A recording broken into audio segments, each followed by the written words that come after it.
What's your early or late prediction, I guess? So I like to break it down into like keys of the game. Okay. So Utah has like 3 keys to win this game for me. First of all, they need to keep the ball safe. They turned over the ball 5 times last week. You're not going to win a game if you turn the ball over 5 times. And like, yes, you done it. Like some of those turnovers only led to USC field goals, which I'm very grateful for, and they weren't touchdowns. But at the same time, you can't win a game if you're turning the ball over 5 times. So that's like my biggest one is they need to keep the turnovers on like a negative. Not even though that's not possible, but like keep it like at 0 because they're not going to win. My second one is Huskies. yeah. Actually, yeah. Let's pick off Morris a couple times, maybe a couple strip sacks, and then we can win this one. But one of my other ones is you need to get Brant Keithy involved. It was so hard watching him like not get involved on Saturday against USC because he is the best player out there for Utah. I understand that a lot of teams are going to be double teaming him this year because of how good he was last year. Like USC was double teaming him a little bit. They still need to get him involved in some way because he is a big tight end who he can run routes really good. He can like truck dudes, like get him involved, get the ball in his hands, and Utah would be in a good position. And then my third like key that Utah needs to like get to win is they need to make big plays on defense. Utah is known for that. They had a couple last game, a scoop and score, an interception. But there was also a couple of times where Utah had some like they could have had there was 1 or 2 other opportunities where there could have been an interception from these young corners, especially like I would not be surprised if Clark Phillips, Nate Ritchie, and like our other like JT Broughton, I wouldn't be surprised if those 3 don't come down with at least 1 interception because they're so good and they're so talented. But they need to make some big plays on defense because that's what Utah's known for, and you can't put the entire game on to your offense's back. You have to share the load. Yeah. Following along with you, I think I'll bring in a couple keys to a UW victory. I think I've got 2, not 3.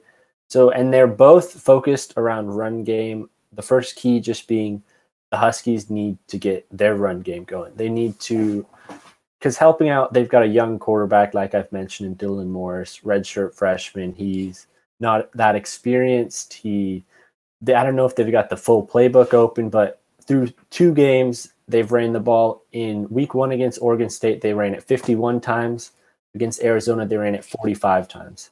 So they need to do more of the same. They need to hand the ball off to whether it's Sean McGrew, Kamari Pleasant, Richard Newton, or the freshman Cam Davis. One of those guys, they need to hopefully one of them gets going. I mean, I guess that's the thing when you're running 4 guys. You hope one of them starts to get something going and gets in a rhythm, and then you can just run him the rest of the game. Mm-hmm. But they need to get one of those guys going or 2 of them just to take kind of the pressure off of Dylan Morris and make it so that he doesn't have to do everything. If you've got a quarterback who can rely on the run, who can just hand the ball off and you get 4, 5 yards at a time, then it's going to be tough to lose that game. You'll control the game clock by running the ball. You'll control the entire pace. You'll control everything. So that's kind of my first key. And then my second key is the opposite side. They need to stop Utah's run attack because I have faith in UW's secondary being able to stop Utah's wide receivers and Utah's quarterback from doing too many exciting, not having too many big plays. The thing that I'd be most concerned about for UW is their rush defense. You look at week 1 against Oregon State, they struggled, quite frankly. They allowed, I think, 170 rushing yards. I mean, Jermaine Jefferson had 130 or something. He ran all over him like he's been doing to every school. Yeah, he's done that to just about every school he's faced. He's a great running back, but the Huskies were unable to stop him. And then you look at week 2, the Husky rush defense showed up. I mean, they only allowed to Arizona 72 rushing yards. And Arizona, it's not like Arizona doesn't have a rushing attack. Against USC, Arizona ran for 160 yards just about. So the Husky defense clearly worked on that in practice. Like I said before, they were missing their big man in the middle, Tuli Gatsanoa, who, again, they don't know about him because UW's very strict on their injury talk. Don't talk at all about it. I relate to that. Kyle Whittingham is the same way. Yeah, so it's tough as a reporter or anyone. Who knows if they'll get him back? Hopefully they do, because he's a key guy. He was thought of as maybe a guy who could replace Levi Onwuzurike, who of course opted for the draft. And if the Huskies can stop this Utah run attack, who, like you said, has kind of 4 people similar to the Huskies who they split carries with as replacing Zach Moss, who was a big loss for Utah. If they can control the run game on both sides of the field, I think it'll be extremely hard for Utah to really compete in this game. Yeah, I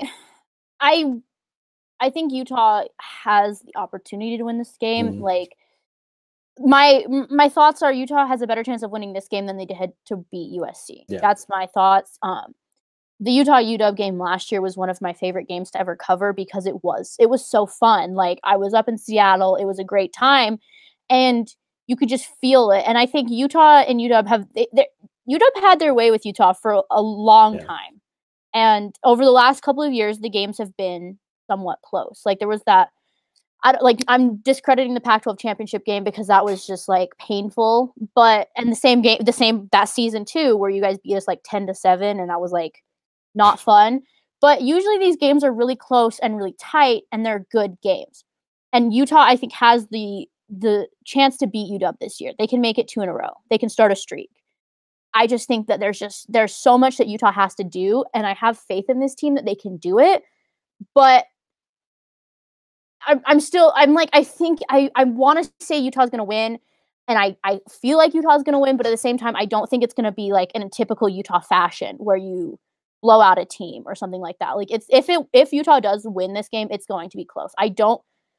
I think the spread is covered, but I think it's going to be it might be like really close, like only over the spread by just a smidge. Like, it's not going to be like a blowout over the spread. Yeah, and I'm agreeing with you on, I think Utah can win this game. I think the way that Utah would win this game is by the Husky offense struggling against the Utah defense, because I think that the Husky defense will do their job. They'll hold Utah low scoring. And if Utah's defense can do the same against this inexperienced Husky offense, then for sure I could see Utah winning this close game like 17-14 or some low-scoring affair like that. But in reality, I'm thinking it's going to be maybe a 10-point game. I think the Huskies will win. I'm starting to have more faith in Dylan Morris at quarterback for the Huskies based on what I've seen from him. I think this game he is going to be maybe a make or break for him. I think he's either going to open up and start tearing it completely downfield, or he'll go back to handing the ball off, throwing it 10 yards downfield at a time. I think this is going to be a really good game, a defensive battle, I would say, which it could come down to the last play for all we know, or it could be a 2-possession game. I have one final question for you before we wrap stuff up. Okay. How do you think that this Husky offensive line would stack up against this Utah defensive line? Because the Utah defensive line does have some guys who have made big plays before, like Mika Tafua and Huatui Pututau, and we even saw last week Devin Kafusi. So how do you think that this UW offensive line, are they going to be able to keep Morris protected when they're lining up against some potential like NFL draft picks? I have faith in the offensive line. I think they're a really good group. The offensive line coach talked about how deep they are at the position and then just how big they actually are. The Husky offensive line average size is 6'5.5" and 325 pounds is the average. I mean, they've got a guy who's 355 pounds at guard. They've got some absolute monsters on it.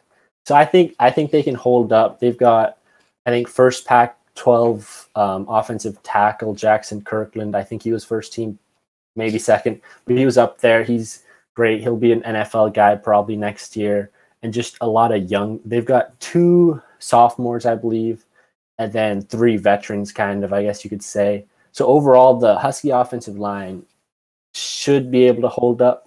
Maybe not as well as they did against Arizona or Oregon State, but throughout the game, I think Dylan Morris should have relatively enough time to pass the ball.